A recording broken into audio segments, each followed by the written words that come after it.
হাদিস আসছেন, ইমাম বুখারী রাহমাতুল্লাহ লিখেছেন, হযরত সালমান ফারসি রাদিয়াল্লাহু তাআলা আনহুর নাম শুনছেন আপনারা? কারা কারা শোনেন নাই দেখি হাত তোলেন তো। সবাই শুনছেন তো? সালমানে তার ইমানের অবস্থাটা হাদিসের পৃষ্ঠা তার ব্যাখ্যার মধ্যে দেখলে আকল হয়রান হয়ে যায়। আমাদের মধ্যে একটা আশার সঞ্চার হয় যে কেউ যদি ইমান নিতে চায় আর ইমান নিয়ে বাঁচতে চায়, আল্লাহ পাক সালমানে ফারসির মতো আল্লাহ তাকে সাহায্য করবে। সালমানকে জিজ্ঞাসা করতেছে, মিনাইন, সালমান তুমি কোথার থেকে আসছো? বলে রাম হরমুজ, আমার দেশের বাড়ি এমন একটা গ্রাম যেটা ইরানকে পারস্য বলা হয়, আমি পারস্য দেশের অধিবাসী। একটা রাজপুত্র ছিল সালমান ফারসি। আল্লাহু আকবার, আল্লাহু আকবার। সালমান ফারসি রাদিয়াল্লাহু তাআলা আনহু সুঠাম দেহের অধিকারী, টলপিকার, সুন্দর, জমিদারের ছেলে। বাবা তাকে এত আদর করে, মানে মাথায় রাখে না উকুনে খেয়ে ফেলবে, নিচে রাখে না পিঁপড়ায় খেয়ে ফেলবে, এত আদর। কিন্তু আফসুস হলো সালমানের বাবা অগ্নি পূজারী, আগুন পূজা করে। আগুন পূজা কি শরীয়তে আছে? বলেন না মুসলমান ভাইরা, আছে কি? আগুন পূজা করে। সালমান খুব নজর রাখে, বাহিরে যেতে দেয় না, সবসময় কাছাকাছি। একদিন অনেকগুলি মেষ, বকরি, দুম্বা এগুলি ছিল, দেখবার জন্য বাবা ব্যস্ত ছিল। সালমান একটু দেখে তাড়াতাড়ি এগুলি নিয়ে আসো। সালমান রাদিয়াল্লাহু তাআলা আনহু যাইবার সময় পথের মধ্যে, ওই জামানার মধ্যে নাসারা ধর্ম ছিল সবচেয়ে প্রিয় ধর্ম। হযরত ঈসা আলাইহিস সালাম দুনিয়া থেকে চলে গেছেন, ওই ধর্মটা ছিল বেশি। হযরত সালমান রাদিয়াল্লাহু তাআলা আনহু যাবার সময় একটা গির্জার মধ্যে নজর করে দেখে একজন সুন্দর মানুষ, সে নামাজ পড়ে, রুকু করে, সেজদা করে, যেটা সালমান জীবনে কোনোদিন দেখে নাই। সালমান আস্তে আস্তে তার কাছে গেলেন, জিজ্ঞেস করেন, আপনি যে এত সুন্দর করে কি আমল করতেছেন, এগুলি কি? নামাজ সুন্দর না অসুন্দর বলেন তো? এত সুন্দর ইবাদত আল্লাহ আমাদেরকে দিয়েছেন, আমরা মুসলমানরা অনেক সময় পড়ি না, কি বলেন? ঠিক না ব্যাঠি? আমাদের মধ্যে অনেক যুবক বাবাজিরা আছে যারা নামাজটা পড়ে না।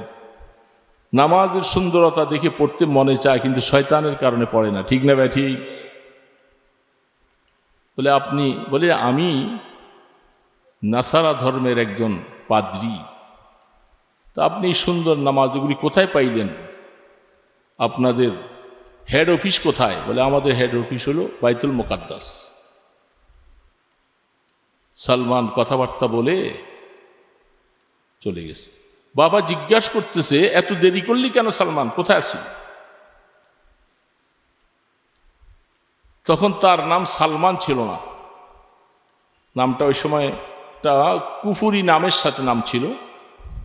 বলে আমি আসবার সময় রাস্তায় দেখেছি, ওই যে গির্জার মধ্যে একজন ভালো মানুষ দেখলাম, তারা যে ইবাদতটা করে, আব্বা আপনাদের ইবাদত থেকে আমার কাছে ওই ইবাদতটা খুব পছন্দ লাগছে, আপনাদের ইবাদত থেকে ওইটা বেশি ভালো মনে হয়। সালমানের বাবা চিন্তা করেছে, ওর ব্রেন তো নষ্ট হয়ে গেছে। এই সাথে সাথে তার পায়ের মধ্যে একটা বেরি পরাইয়া তালা দিয়া তাকে শিকল দিয়ে আটকে রাখছে। আর যাওয়া যাবে না, কারণ আমার এত সুন্দর একটা ছেলে কার হাতে পড়ে নষ্ট হয়ে যায়। কি বলে, নষ্ট হবে না ভালো হবে? কিন্তু বাবা বুঝে নাই।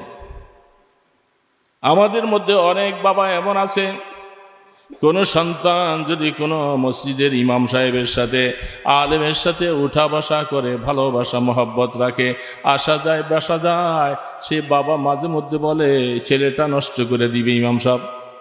এমন বাবা আছে না নাই? আপনাদের চট্টগ্রামে নাই, আমি আমার নারায়ণগঞ্জে, ঢাকার কথা বলছি, সেদিকে তো আছে। আমার ছেলেটা নষ্ট করে ফেলে, অথচ ছেলেটাকে মানুষ বানাবো, বাস বেরি লাগাই দিয়েছে। সুযোগের সদ্ব্যবহার পাইয়া সালমানের মনে আকাঙ্ক্ষা যে আমি সত্য ধর্মের কথা যখন শুনছি, আমার বাবার ধর্মটা এটা ভালো নয়, তখন সেই পাদ্রীর কাছে বলে আসছে, যদি সেই মুলকে শাম সেখানে যাওয়ার মতো কোনো কাফেলা যদি আপনি পান, আমাকে একটু কোনো লোক মারফতে খবর দিবেন। সেই পাদ্রী একদিন একটা কাফেলা পাওয়ার পরে খবর দিছে। সালমান সুযোগ পাইয়া পায়ের বেড়িটা খুইলা কিছু টাকা পয়সা নিয়া বাস চলে আসছে পাদ্রীর কাছে। সেই কাফেলার সাথে বাইতুল মুকাদ্দাস,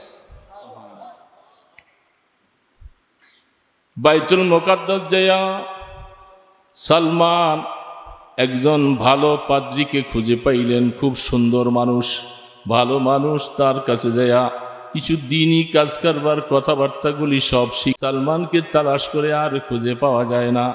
অনেক দিন সেখানে থাকার পরে হঠাৎ করে মুমূর্ষ অবস্থায় পড়ে যায়। এই লোকটার নজর করে দেখে সালমান সবসময় তার সাথে উঠা বসা করে, কিন্তু লোকটার স্বভাব চরিত্র ভালো না, সে টাকার লোভী, টাকার লোভী। দিনার দেরহামগুলি যত তার কাছে আসছে এগুলি সব সে বড় বড় মটকা যে জমানায় ছিল, ওই জমানায় প্রায় 60টা মটকা টাকা দিয়া ভরছে। ভরার পরে হঠাৎ করে এক সময় সে দেখলো যে এর কাছে থেকে তো দিন শিখা যাবে না, সে চরিত্রবান না, সে লোভী মানুষ। অর্থের লোভ আর মান সম্মানের লোভ যার থাকে তার দ্বারা কোনদিন দিন কায়েম হয়।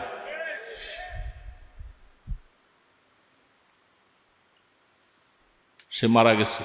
মারা যাওয়ার পরে মানুষ যখন আসলো তাকে মাটি দিবে, দাফন করবে ইত্যাদি, সালমান তখন বলল যে আপনার এই লোককে দাফন দিতে চাচ্ছে, এ তো ভালো মানুষ না, এ তো মানুষের রক্ত পিপাসু, মানুষের অর্থ লোভী, অর্থগুলাকে আত্মসাৎ করেছে।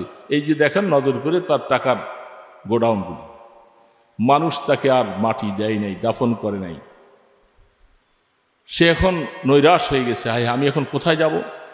খবর পাইলেন এখান থেকে দূরে একজন মানুষ, সে বড় আল্লাহওয়ালা মানুষ, তার খোঁজে যাইয়া সালমান বলছেন যে আমি আপনার কাছে থাকতে চাই। তার কাছে থেকে অনেক দিন শিখেছে, আসমানি কিতাবের এলিম শিখেছে, অনেক কিছু শিখার পরে তিনিও মুমূর্ষ অবস্থা আসছেন, বয়স হয়ে গেছে। বলে আচ্ছা আপনি যদি মারা যান আমি তারপরে কোথায় যাব। তিনি আরেকজনের অবস্থা দেখাইছে। এইভাবে দেখাতে দেখাতে সর্বশেষ যার কাছে আসলেন তিনি বেঁচে আছেন, উনি মারা যায়, তিনি বেঁচে আছেন, উনি মারা যায়। সালমানের হায়াত আল্লাহ পাক বাড়াইতেছে বাড়াইতেছে, কিন্তু তার সাথে 5 জন ওস্তাদ দুনিয়ার থেকে চলে গেল, কিন্তু সালমান এখন হায়াতে বেঁচে আছে। আল্লাহু আকবার, আল্লাহু আকবার। रिश्ते माँ गर्दनम अफगंदा दोस्त मी बुराद हर जाके खातिर खायोस। আল্লামা জালালউদ্দিন রুমি রহমতুল্লাহ আলাইহি বলেন, আল্লাহ পাক যখন কোনো আল্লাহর বান্দাকে ভালোবাসে তাকে আল্লাহ হেদায়েতের উপরে উঠাইতে চায়, তাকে আল্লাহ তার বন্ধু বানাইতে চায়, তখন আল্লাহ পাকের তরফ থেকে কুদরতি একটা রশি লেগাম তার গলায় লাগাইয়া তাকে টেনে টেনে আল্লাহ তার নিকটে নিয়ে যায়। रिश्ते माँ गर्दनम अफगंदा दोस्त मी बुराद हर जाके खातिर खायोस। সালমানকে আল্লাহ পাক ওইখানে নিয়ে পৌঁছেছেন। এখন ওই আল্লাহওয়ালা খুব ভালো মানুষ বলছে যে আপনি তো মরে যাচ্ছেন, কিন্তু আমি তো হক তালাশ করতেছি, আমি তালাশ করতেছি আমি কোথায় গিয়ে কেমনে পাবে আমি হক পাবো। আমি আগুন পূজারির থেকে বেরিয়ে আসছি, জাহান্নাম থেকে মুক্তি চাই, আমাকে রাস্তা দেখাই। সেই আল্লাহওয়ালা তিনি বলতেছেন আমি তো দুনিয়ার থেকে চলে যাচ্ছি, তবে আমি আমার এখন এই সময়ে আশপাশে তেমন কোনো ভালো মানুষ আমি দেখতেছি না তুমি যার কাছে যে কিছু ভালো দিন শিখবে। তবে আমি তোমাকে একটা ভবিষ্যৎবাণী করে দিয়ে যাই, সেটা হলো আমরা তৌরিতে পেয়েছি, ইঞ্জিলে পেয়েছি, আখিরি জামানায় একজন নবীর আবির্ভাব ঘটবে, যার নাম আহম্মদ, যার নাম মোহাম্মদ হবে, যিনি মক্কায় আবির্ভাব হবে, মদিনা খেজুর বাগানের এলাকায়, সেখানে তার হিজরতের জায়গা হবে। এই সংবাদটা তোমাকে দিয়ে গেলাম সালমান, যদি তোমার কপাল ভালো থাকে তুমি তালাশ করতে থাকো, হয়তো তোমাকে আল্লাহ পাক তোমার মনের দৃঢ়তার কারণে আল্লাহ হয়তো তোমাকে মিলেও দিতে পারে। সালমান এই কথা শোনার পরে বলতেছে, আমি আর কোথায় যাব, আমি অপেক্ষা করে আপনি যতদিন বেঁচে থাকেন আমি এখানে থাকব। সালমান দীর্ঘদিন সেখানে থাকার কারণে অনেক মানুষ তাকে কিছু হাদিয়া তোহফা, কিছু বকরি, কিছু দুম্বা দিছে, এগুলি তুমি রাখালি করো আর এগুলি খাও, তাও অনেক দিন পর্যন্ত তুমি থাকো এই এলাকায়। সালমান এগুলি মালিক হলেন। হঠাৎ করে একটা কাফেলা আসলো, ব্যবসায়ী তেজারতি কাফেলা। তারা হজ করবা, তারা কাফেলা ব্যবসার উদ্দেশ্যে মুলকে শাম থেকে তারা মক্কায় যাবে। সুবহানাল্লাহ। কোথায় যাবে? ওই আল্লাহওয়ালা বুজুর্গ বলছেন, এই কাফেলাটার পিছে ধরে তুমি চলো। কাফেলাওয়ালাদেরকে বলছে, কাফেলার সর্দার, আমার যেই ভেড়া বকরি যা কিছু আমি মালিক হয়েছিলাম এগুলি তোমাদেরকে দিয়ে দিব, তোমাদের একটা পয়সাও আমি খাবো না, শুধু আমাকে তোমাদের সাথে রাস্তা দেখাইয়া আমাকে তোমরা একটু মক্কা পর্যন্ত পৌঁছাইয়া দিবা। সেই কাফেলার সাথে চলছে। উম্মুল কোরা নাম আছে,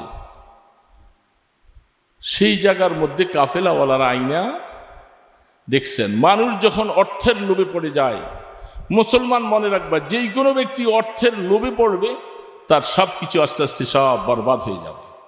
এই লোকগুলি চিন্তা করলো, এই লোকটার কেউ নাই, ছেলেটার বয়সও তো বেশি হয়ে গেছে মোটামুটি, আমরা যদি বলি যেটা আমাদের গোলাম কৃতদাস, এই কথা বলে যদি বিক্রি করে ফেলি কিছু টাকা পাবো, বাস তাকে ছেড়ে দিয়ে আমরা চলে যাব।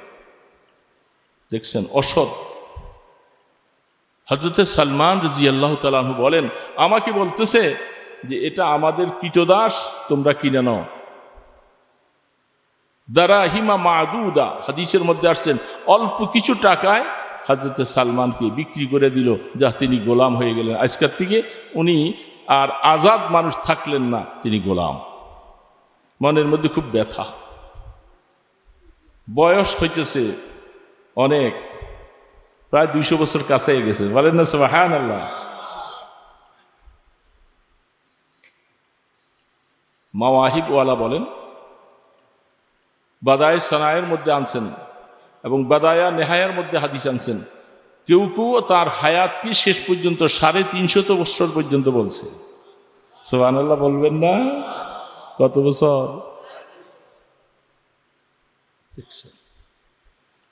আল্লাহ যখন কাহাকে হেদায়েত দিবেন তার হায়াত বাড়াইতে বাড়াইতে দেখেন কোথায় নিয়ে দিচ্ছে।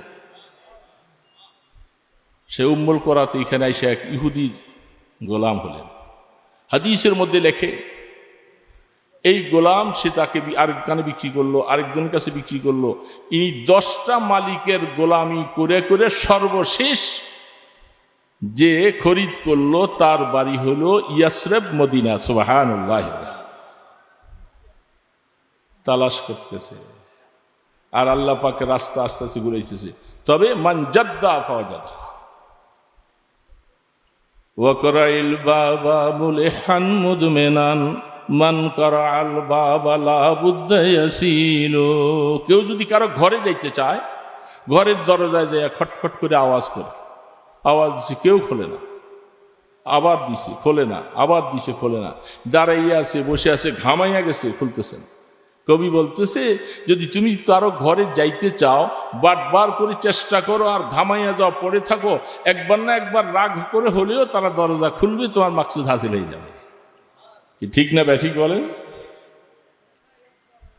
ঠিক এমনি ভাবে যদি কেউ আমার মাওলাকে পাওয়ার জন্য চেষ্টা করতে থাকে, একবার, দুইবার, তিনবার, একদিন, দুদিন, 3 দিন চেষ্টা করতে করতে করতে করতে মাওলার কাছে যখন ধর্ণা দেওয়া থাকবে, রাত্রে উঠো, নামাজ পড়ো, তাহাজ্জুদ পড়ো, জিকির আজকার করো, করে করে বারবার দোয়া করতে থাকো, একদিন না একদিন আল্লাহ তোমাকে টেনে রহমতের কোলে বসাইয়া দিবে। याद में तेरे सबको भुला दो, कोई न मुझको याद रहे, तुझ पर सब घर बार लुटा दो, खानाए दिल आबाद रहे, सब खुशियों पर आग लगा दो, गम से तेरे दिल शाद रहे, सबको नजर से अपनी गिरा दो, फकत तुझसे याद रहे। আল্লাহর আরিফেরা বলে, বান্দা সমস্ত খুশির মধ্যে আমি আগুন জ্বালাইয়া দেই, সব খুশিকে বরবাদ করে দেই, কারো খুশি চাই না, তোমাকে বাদ দিয়া কোনো খুশি নাই। আল্লাহ তোমার খুশি চাই, তোমাকে চাই, তুমি আমাকে দয়া করে তোমার রহমতের দরওয়াজা খুলে দাও। এই জন্য আল্লাহর বান্দা এবার মনে মনে একটু খুশি।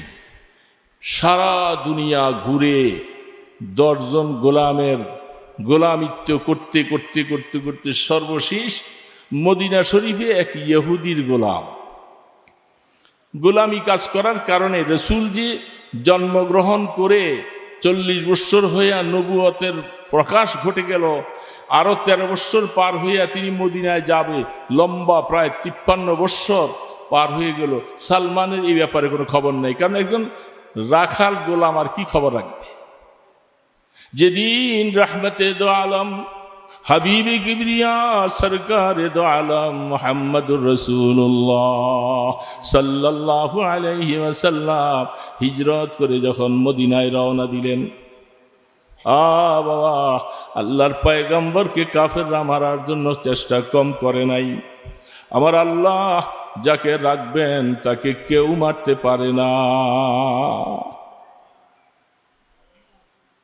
চেষ্টা কম করে নাই। রাস্তার মধ্যে আল্লাহ পাক সুরাকা আবু জেহেল সহ ঘোষণা দিছে, মোহাম্মদ আবু বকর দুইজনের যে কোনো একজনকে জীবিত অথবা মাইরা মাথাটা আমার সামনে আনবি, 100 ওট পুরস্কার দিবে। বলে নাউজুবিল্লাহ, জোরে বলে নাউজুবিল্লাহ মিন যালিক। হাদিসের মধ্যে আছে, সুরাকা বলতেছে আমি তো চেষ্টা করছি অন্য কেউ যেন এই পুরস্কারটা নিয়ে না যায়, এই জন্য আমি চুপচাপ করে বসে থেকে বলছি, ওই ঘুরা গেরা দেখছে অনেক জায়গায় মোহাম্মদের কোথায় খোঁজখবর পাওয়া যায় না। এর মানে হলো আমি চুপচাপ করে এই পুরস্কারটা নিয়ে আমি পাই, এই জন্য সে অন্যদেরকে সব এই দিকে নৈরাশ করে রাখছে। তার বাদিকে বলছে, অমুক পাহাড়ের নিচে ঘোড়াটাকে সাজাইয়া তৈরি করে রাখো, আমি আসতেছি, কেউ যেন না জানে। সুরাকা সুসজ্জিত অস্ত্র শস্ত্র নিয়া ঘোড়ার পিঠে হইয়া ফু ফু করে চলছে। রাস্তার মাঝামাঝি যাওয়ার পরে আবু বকর পিছন দিকে নজর করে তাকাইয়া বলে, ওগো আল্লাহ রসুল, সুরাকাকে দেখা যায় অস্ত্র নিয়ে সে আমাদের দিকে আগে আসতেছে। রসুল বলে, লা তাহজান ইন্নাল্লাহ মা'ানা। ওই আয়াত ওইটা, ভয় পাওয়ার কোনো কারণ নাই। আবু বকর আমাদের সাথে আছেন কে? বড় আওয়াজ বলেন, কে? আল্লাহ। লা তাহজান ইন্নাল্লাহ।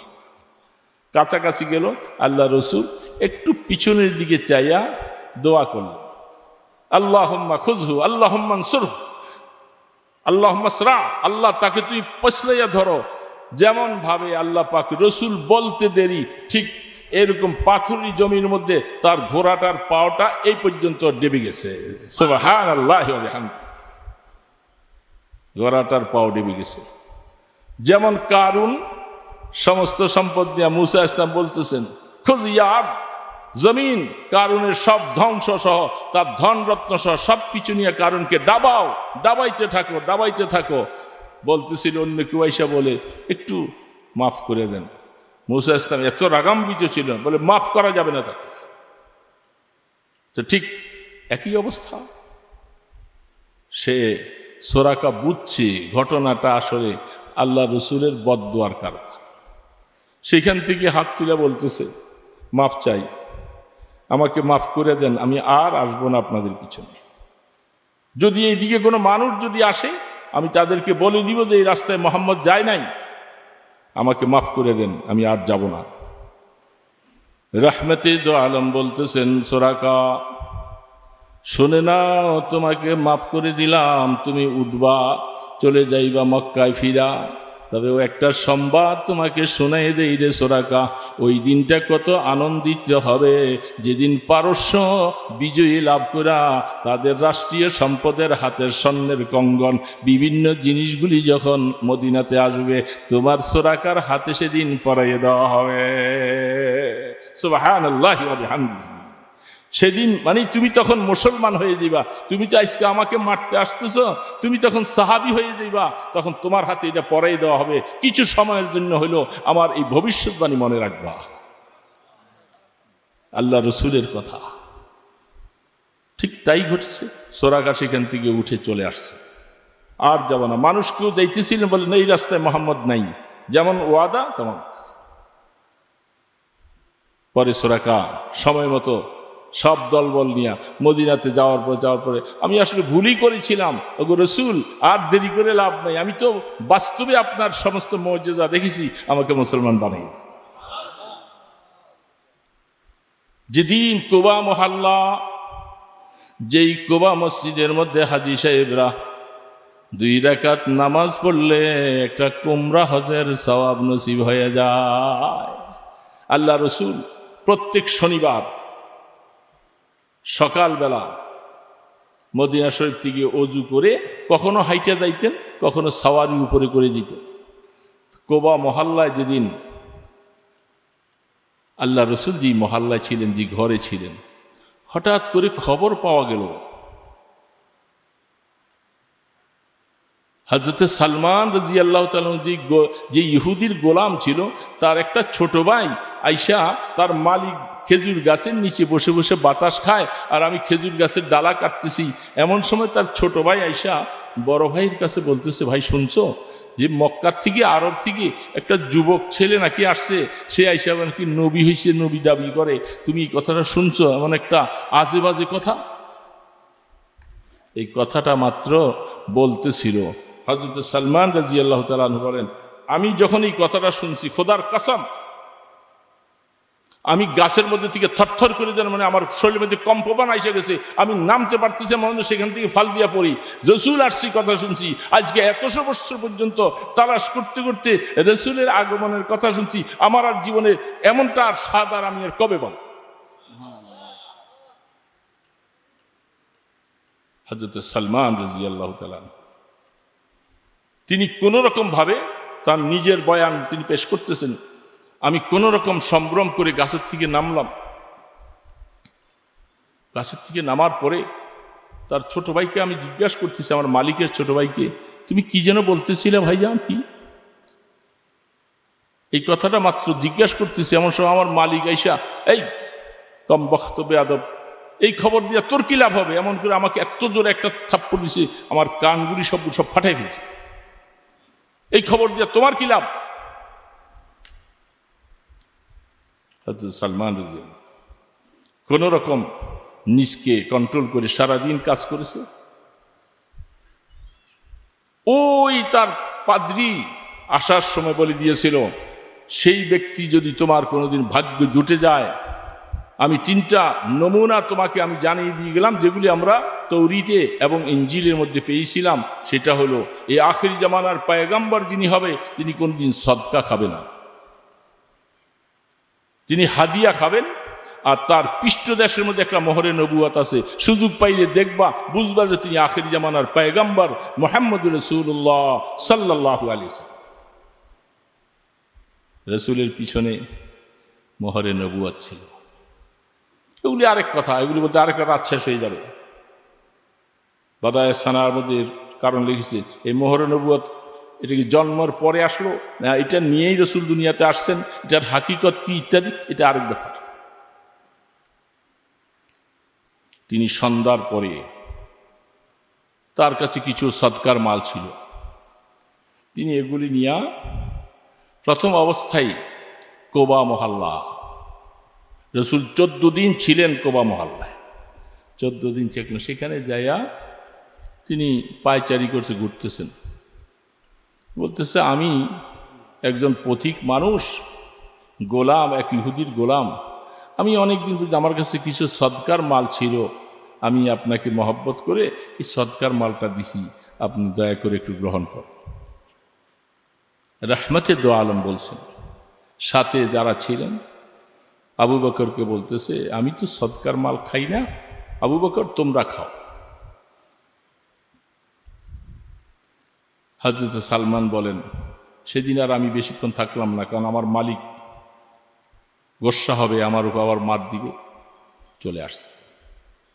সেখান থেকে 14 দিন পরে আল্লাহ রসুল যখন মদিনা শরীফ গেলেন, আহা, মদিনা শরীফ বিশাল এক অবস্থা। হায় আল্লাহর হাবিব, আল্লাহ পাক আমাদেরকে নবী দিয়েছেন তো ইমানদার মুসলমান ভাইয়েরা, আমরা বুঝতে পারিনি। আমরা শুধু এমনি শুধু রসুল পাইছি, খুশি। রসুলের তরিকাও বুঝি না, নামাজ পড়ি না, সুন্নত রাখি না, রসুলের দিন মিঠে যায় এর জন্য কোনো ব্যথাও নাই। রসুলের উম্মতকে মাইরা ফেলে আমাদের কাছে মায়াও লাগে না। আমরা রসুলকে এমনি ভালোবাসি। এমনি ভালোবাসলে জবাব দেওয়া লাগবে। এই জন্য সালমান 14 দিন পরে আবার একটু সুযোগ পাইয়া রসুল যখন মদিনা শরীফ চলে গেলেন, মদিনা শরীফ আল্লাহ রসুল গেলেন, হযরতে আবু আইয়ুব আনসারী রাদিয়াল্লাহু তাআলা ঘরে বসলেন। আসলে এই ঘরটা আবু আইয়ুব আনসারী নয়, এই ঘর আল্লাহ রসুলের জন্য কওমে তুব্বা, বাদশাহ তুব্বা বানাই দিয়ে গেছিলেন আজ থেকে প্রায় রসুলের আগমনের প্রায় 500, 600, 700 বছর আগে। সেই কওমে তুব্বা, শাহে কোরআন শরীফে আছে, কওমে তুব্বা কুল্লুন কাযযাবার রুসুলা ফাহাক্কা ওয়াঈদ। শাহে তুব্বা যিনি রসুলের উপরে তখনই ঈমান আনছেন, যদি আমি সেই সময়ে থাকতে পারতাম। চিঠি লিখে যায়, আমার সমস্ত ওলামায়ে কেরাম যারা ছিল মদিনা শরীফে, তারা সব পিছনের কিতাব পড়ে দেখছে আখেরি জামানার পয়গম্বরের হিজরতের জায়গা হবে এখানে। বাদশাহ তুব্বা 400 জন আলেমের জন্য ঘর বাড়ি বানাইয়া সব কিছু করে তাদেরকে মদিনা শরীফ থাকার জন্য বলে গেল, একটা চিঠি লিখে যায়, আমার চিঠিটা তোমাদের সন্তানদের কাছে পৌঁছাইয়া দিবা। শাহিদু আলা আহমদ আন্নাহু রাসূলুম মিনাল্লাহি বারিন নাসামি। কওমে তুব্বা বলতেছিল, আমি শাহাদত বরণ করতে, আমি শাহাদত দিতেছি যে তিনি আখেরি জামানার পয়গম্বর মুহাম্মদুর রাসূলুল্লাহ সাল্লাল্লাহু আলাইহি সাল্লাম। যদি আমি ওই সময় পর্যন্ত হায়াতে বেঁচে যাই, আমি তার আপন চাচাতো ভাইয়ের মতো তার ডানে বামে তার দ্বীনের সমস্ত সহযোগিতা করব। এই জন্য সেই রসুল সেখানে গেলেন। সালমান ফারসি রাদিয়াল্লাহু তাআলা আনহু 14 দিন পরে এবার কিছু নিজের সামানপত্র, কিছু জিনিস হাদিয়া হিসাবে তিনি নিয়ে গেলেন। আল্লাহ রসুল যখন তিনি গেলেন, তখন আল্লাহ রসুল জান্নাতুল বকি কবরস্থানের দিকে একটা জানাজা নিয়ে রসুল যাচ্ছে। আল্লাহ রসুলের শরীরের মধ্যে চাদর। হযরতে সালমান ফারসি রাদিয়াল্লাহু তাআলা আনহু পিছিয়ে গেলেন। তিনি যাই দেখেন যে জান্নাতুল বকি কবরস্থানের মধ্যে লাশ দাফন করতেছেন আল্লাহর পয়গম্বর, তিনি সামনে আসেন। আমি যে তখন সামনে সালাম দিয়ে বলছি, আমি ওই লোকটা যে আপনার সামনে দেখা করেছিলাম কোবা মহল্লায়। ও আচ্ছা, ভালো, ঠিক আছে, আমি কিছু হাদিয়া নিয়ে আসছি আপনার জন্য। আল্লাহ রসুল হাদিয়া গ্রহণ করলেন। বলে, আবার 2টা পরীক্ষা পাস, আমার পরীক্ষা হয়ে গেছে। 3 নম্বর পিছনে মোহরে নবুয়তটা দেখব। আমি যখন আস্তে করে পিছনে যখন আসলাম, রহমতে দো আলম হাবিবে কিবরিয়া তিনি বুঝে ফেলছেন। আস্তে করে আল্লাহ রসুল চাদর মোবারকটা টান দিয়ে একটু সরাই দিয়েছেন। সুবহানাল্লাহ। সালমান কলিজাটা তার এমন ভাবে থরথর করে, আমি বহুদিন অপেক্ষার পরে তালাশ করতে করতে আজকে রসুলের সাক্ষাৎ যখন পেয়ে যাই, আর দেরি করা যাবে না। তিনি মোহরে নবুয়তের মধ্যে চুমা দিয়া সাথে সাথে বলে, আমি বহু অপেক্ষায় ছিলাম, আর বুঝার প্রয়োজন নাই। আশহাদু আল্লাহ ইলাহা ইল্লাল্লাহু ওয়া আশহাদু আন্নাকা মুহাম্মাদান আবদুহু ওয়া রাসূলুহু। হযরত সালমান কলেমা গ্রহণ করে চোখের পানিগুলি জার জার করে ছেড়ে দিচ্ছে, তার কলিজাটা ফেটে যায়। আমার আর কোনো আফসুস নেই যে আমি আজকে দীর্ঘ প্রায় 250 বৎসর পর্যন্ত তালাশ করতেছি আমি হক কোথায় পাবো, আমি আখেরি জামানার পয়গম্বরকে কোথায় পাবো। সেই তালাশ করতে করতে আল্লাহ আমার হায়াত বাড়াইতেছেন বাড়াইতে বাড়াইতে আমি রাসূলের হাতে কলেমা গ্রহণ করেছি। সুবহানাল্লাহ।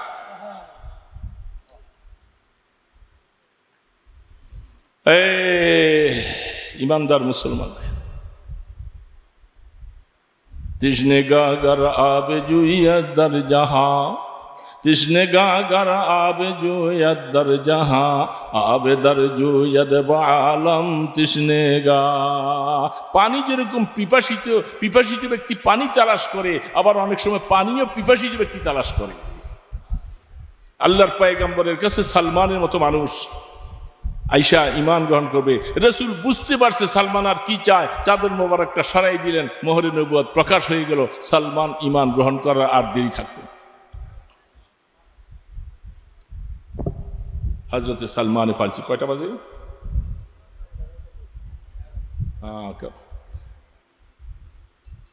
সালমান ফারসি রাদিয়াল্লাহু তাআলা ঈমান গ্রহণ করে গেছেন। এখন কলিজা তো মানে না, এখন তো ভিতরে ধাউ ধাউ করে আগুন জ্বলছে। এতদিন তো ইমানের নূর ছিল না, এখন ইমানের নূর পাইয়া সালমান এখন তার ইহুদির বাড়িতে থাকতে মনে চায় না। এখন কি আর ইহুদির গোলামি করতে মনে চায়? মদিনা শরীফ আসবে, রাসূলের পিছে নামাজ পড়বে, কিন্তু এখন আসতে তো পারে না, সে তো গোলাম। আল্লাহর পয়গম্বর মাঝে মধ্যে সুযোগ পাইলে একটু কাজের ফাঁকে ফাঁকে আসতো। আল্লাহ রসুল বলছেন, সালমান তোমার মালিক ইহুদির সাথে তুমি কেতাবত করো, অর্থাৎ কত টাকা দিলে তোমাকে সে আজাদ করবে একটা কাগজ লিখে বদ্ধ করো। হযরত সালমান, সংক্ষেপে বলতেছি সময় আসতে কাছে যাবে, আবার আমার রাত্রে নাইটে বাস।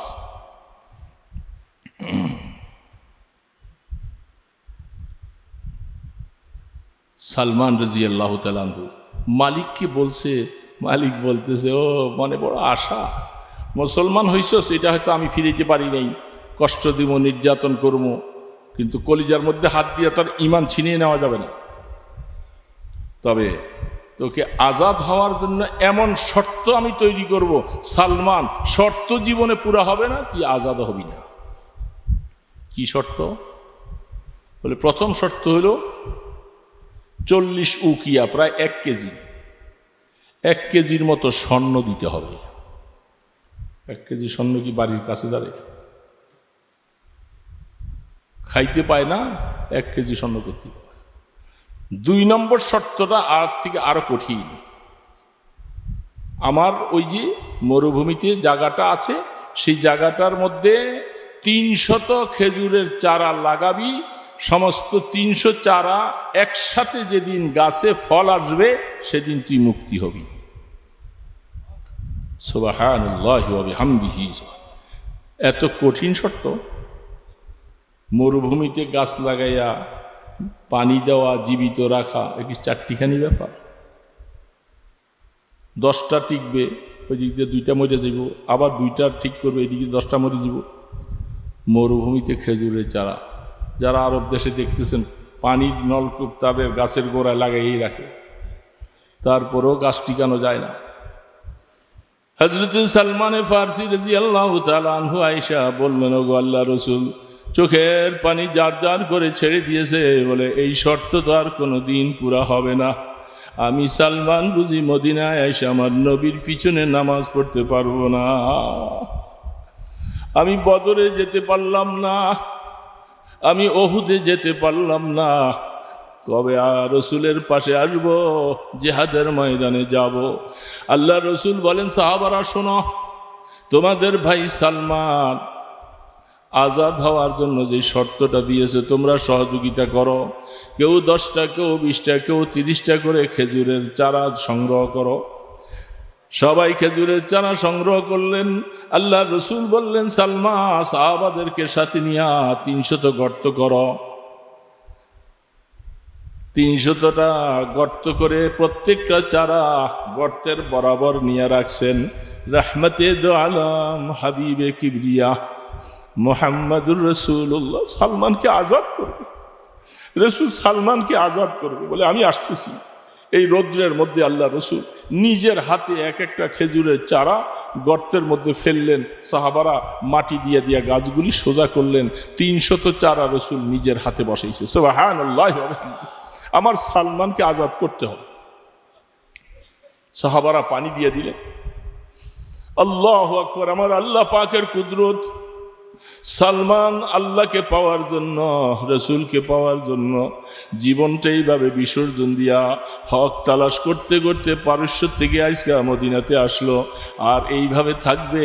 আল্লাহ বলে, ওগো আমার বন্ধু, আপনার বরকতে, আপনার হাতের উসিলায় আমি খেজুর গাছ একটাও মারব না, বেশি পানিও দেওয়া লাগবে না, খেজুর গাছগুলি সব জীবিত হয়ে গেছে। হাদিস শরীফের মধ্যে লেখে, বুখারী শরীফের সরার মধ্যে সর্বশেষ অবস্থার মধ্যে সালমানে ফারসির ঈমান